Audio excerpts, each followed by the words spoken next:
Hello everyone, welcome to education point pharmacy. So guys, आज हम बात करेंगे RGPV B Pharm first year first semester के students को फार्मास्यूटिकल एनालिसिस के अंदर क्या क्या पढ़ना है।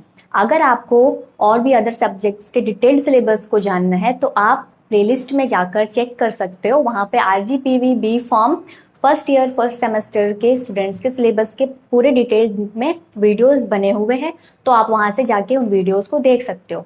आज मैं बात करूंगी सिर्फ और सिर्फ फार्मास्यूटिकल एनालिसिस के अंदर क्या क्या पढ़ना है बी फार्म के फर्स्ट सेमेस्टर के बच्चों को।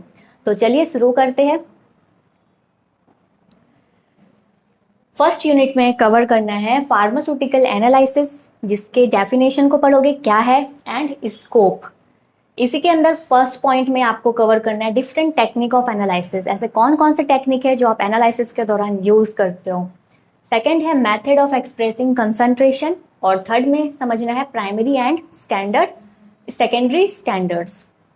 फोर्थ में आपको समझना है preparation and standardisation of various molar and normal solutions. ऐसे कौन कौन से सॉल्यूशंस है, कौन कौन सॉल्यूशन को प्रिपरेशन करना है आपको। Oxalic acid, sodium hydroxide, hydrochloric acid, potassium thiosulphate, sulphuric acid, potassium permanganate and ceric ammonium sulphate.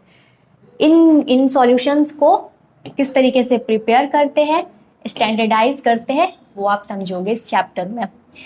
B में आपको कवर करना है एरर्स, सोर्स ऑफ एरर्स। जब भी एनालिसिस के दौरान ऐसे कौन कौन से एरर फेस करते हैं जो फार्मास्यूटिकल एनालिस्ट होते हैं, जो एनालिस्ट केमिस्ट होते हैं, वो एनालिसिस के दौरान ऐसे कौन कौन से एरर को फेस करते हैं वो एरर्स पढ़ोगे। टाइप्स ऑफ एरर्स, कितने टाइप्स के हैं, सोर्स क्या है, वो एरर कहाँ से आता है वो आप देखोगे, और मेथड ऑफ मिनिमाइजिंग एरर्स, उन एरर्स को मिनिमाइज किस तरीके से करना है वो भी आप यहाँ पे समझोगे। Accuracy, precision and significant figures. ठीक है।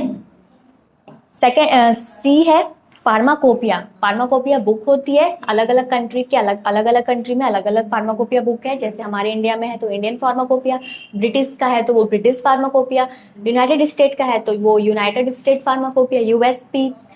तो ये फार्माकोपिया एक बुक है जिसमें सारे मेडिसिनल प्रोडक्ट के बारे में दी गई है, वो या तो वो सिंथेटिक हो, नेचुरल हो, कोई भी हो।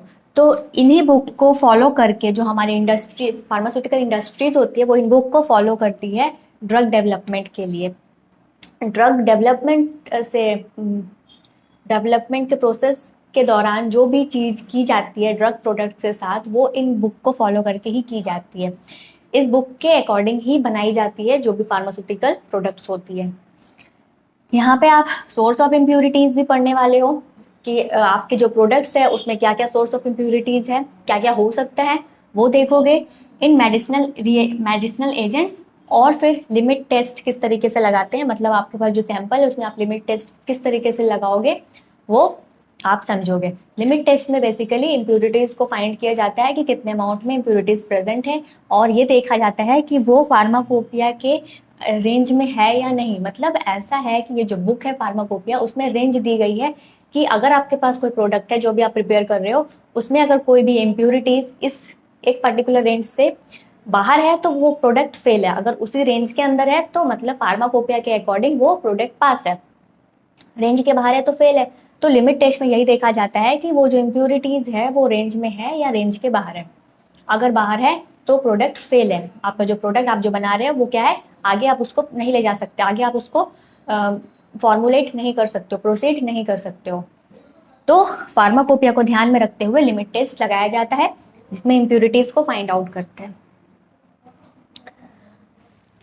सेकेंड यूनिट में आपको पढ़ना है एसिड बेस्ड टाइट्रेशन। ये डिफरेंट टेक्निक ऑफ एनालिसिस है जो आपको फर्स्ट सेमेस्टर में समझना है। तो सेकेंड यूनिट से वो एनालिसिस टेक्निक स्टार्ट करते हैं। तो आपको समझना है एसिड बेस्ड टाइट्रेशन क्या है, जिसके अंदर आप theory of acid based indicators पढ़ोगे, classification of acid based titration समझोगे, theory involved in titration of strong, weak and very weak acid and bases, और फिर न्यूट्रलाइजेशन कर्व, ये भी आपको समझना है। सेकेंड है नॉन एक्वस टाइट्रेशन क्या है। तो बेसिकली जो एसिड बेस्ड टाइट्रेशन मेथड है उसमें दो होता है, ठीक है। एक होता है एक्वस टाइट्रेशन, एक होता है नॉन एक्वस टाइट्रेशन। एक्वस मतलब सॉल्वेंट इन्वॉल्व है, नॉन एक्वस मतलब सॉल्वेंट इन्वॉल्व नहीं है। तो यहाँ पे आपको नॉन एक्वस टाइट्रेशन भी पढ़ना है, सॉल्वेंट्स के बारे में पढ़ना है, एसिडीमेट्रिक एंड अल्कलीमेट्रिक टाइट्रेशन पढ़ोगे, and estimation of sodium benzoates, sodium benzoate को एस्टिमेट करने का तरीका, और एफिड्यूरिन HCl को एस्टिमेट करने का तरीका, वो आप समझोगे। थर्ड यूनिट में कौन सा मेथड है? Precipitation method, precipitation titration method, जिसके अंदर आप पढ़ोगे Mohr's method, Volhard method, modified Volhard's method, Fajans method, estimation of sodium chloride, estimate करने का तरीका क्या है वो समझोगे, कॉम्प्लेक्सोमेट्रिक टाइट्रेशन, थर्ड है कॉम्प्लेक्सोमेट्रिक टाइट्रेशन, ये भी आपको थर्ड यूनिट के अंदर ही पढ़ना है। कॉम्प्लेक्सोमेट्रिक टाइट्रेशन में आप क्या क्या समझोगे? क्लासिफिकेशन, कितने टाइप्स के होते हैं, मेटल आयन इंडिकेटर्स क्या है, मास्किंग और डीमास्किंग रिएजेंट्स क्या है वो समझोगे, एस्टिमेशन ऑफ मैग्नीशियम सल्फेट किस तरीके से एस्टिमेट करते हैं, और कैल्शियम ग्लूकोनेट को। देन फिर आपको थर्ड यूनिट के अंदर ही पढ़ना है ग्रेविमेट्रिक टाइट्रेशन। ग्रेविमेट्रिक टाइट्रेशन में आप पढ़ोगे principle and steps involved in gravimetric analysis, और प्यूरिटीज ऑफ द प्रिसिपिटेट, जिसके अंदर आपको पढ़ना है को प्रिसिपिटेशन, पोस्ट प्रिसिपिटेशन, और एस्टिमेशन ऑफ बेरियम सल्फेट। फिर है basic principle, method and application of डायजोटाइजेशन titration, ये कवर करना है थर्ड यूनिट के अंदर। फोर्थ यूनिट में आपको पढ़ना है रिडॉक्स टाइट्रेशन के बारे में। यहाँ पे भी आप समझने वाले हो concept of redox, oxidation and reduction, then फिर टाइप्स ऑफ रिडॉक्स टाइट्रेशन, कितने टाइप्स के हैं, प्रिंसिपल और एप्लीकेशन समझोगे, और इसके अंदर ही साथ में आपको ये भी पढ़ना है सेरीमेट्रिक टाइट्रेशन क्या है, आइडीमेट्रिक टाइट्रेशन, आयोडोमेट्रिक टाइट्रेशन, और ब्रोमोमेट्रिक डाइक्लोरोमेट्रिक टाइट्रेशन विथ पोटेशियम आयोडाइड, ये आप कवर करने वाली हो यूनिट 4 में। यूनिट 5 में है इलेक्ट्रोकेमिकल मेथड ऑफ एनालिसिस। तो यहाँ पे आपको पढ़ना है कंडक्टोमेट्रिक, जिसके अंदर इंट्रोडक्शन, कंडक्टिविटी सेल्स के बारे में पढ़ोगे, और कंडक्टोमेट्रिक टाइट्रेशंस, फिर इसके एप्लीकेशंस को समझोगे। देन है पोटेंशियोमेट्रिक टाइट्रेशन, इसके अंदर आपको इलेक्ट्रोकेमिकल सेल्स के बारे में समझना है, कंस्ट्रक्शन और वर्किंग ऑफ रेफरेंस, क्या क्या है, standard hydrogen, silver chloride electrode and calomel electrode. Indicators electrodes के बारे में आपको पढ़ना है, जिसके अंदर आपको क्या क्या पढ़ना है, मेटल इलेक्ट्रोड्स के बारे में एंड ग्लास इलेक्ट्रोड्स के बारे में। फिर method to determine end point, determine करने का जो भी मेथड है वो समझोगे, ऑफ पोटेंशियोमेट्रिक टाइट्रेशन, एंड इसकी जो भी एप्लीकेशन है, कहाँ कहाँ पे इसको यूटिलाइज करते हैं, यूज करते हैं, वो समझोगे। फिर है पोलैरोग्राफी, जिसके अंदर आपको पढ़ना है प्रिंसिपल, इल्कोविक इक्वेशन समझोगे, और construction and working of dropping mercury electrode and rotating platinum electrode, और इसके जो भी एप्लीकेशन है, पोलैरोग्राफी को हम कहाँ कहाँ पे यूज करते हैं वो आप समझोगे। तो ये यूनिट 5 में आपको कवर करना है।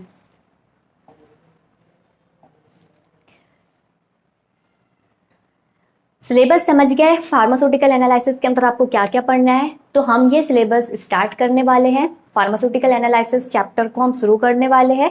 नेक्स्ट लेक्चर से हम फर्स्ट यूनिट से शुरू करेंगे, और जो भी टॉपिक है हम कवर करने की कोशिश करेंगे, क्योंकि फार्मास्यूटिकल एनालिसिस में ही ज़्यादातर बच्चों के बैक लगते हैं। ठीक है, ऐसा इसलिए नहीं है कि जो सब्जेक्ट है वो बहुत टफ है, ऐसा इसलिए है क्योंकि जस्ट 12 के बाद बच्चे आते हैं बी फार्म फर्स्ट सेमेस्टर में, और ये जो सब्जेक्ट है ये थोड़ा सा नया हो जाता है उनके लिए, कुछ वर्ड्स है, कुछ ऐसे रिएक्शंस है, केमिकल इक्वेशंस है, तो ये सब चीज़ें उनके लिए थोड़ा सा डिफिकल्ट हो जाता है। तो इस वजह से अगर आप स्टार्टिंग से पढ़ोगे तो कोई प्रॉब्लम नहीं होगी, लास्ट में पढ़ने से हो सकता है ये सारी चीज़ें आपके ध्यान में ना रहे, और आप, क्योंकि थ्योरी तो है, ऐसा नहीं है कि मैं ये नहीं कह रही कि थ्योरी सब्जेक्ट नहीं है, ये थ्योरी सब्जेक्ट ही है, बट यहाँ पे आपको समझना जरूरी है, रट के आप नहीं लिख सकते हो। ओके, तो हम शुरू से समझने की कोशिश करेंगे, जो भी टॉपिक है वो कवर करने की कोशिश करेंगे। तब तक के आप अपना ध्यान रखें। Have a good day.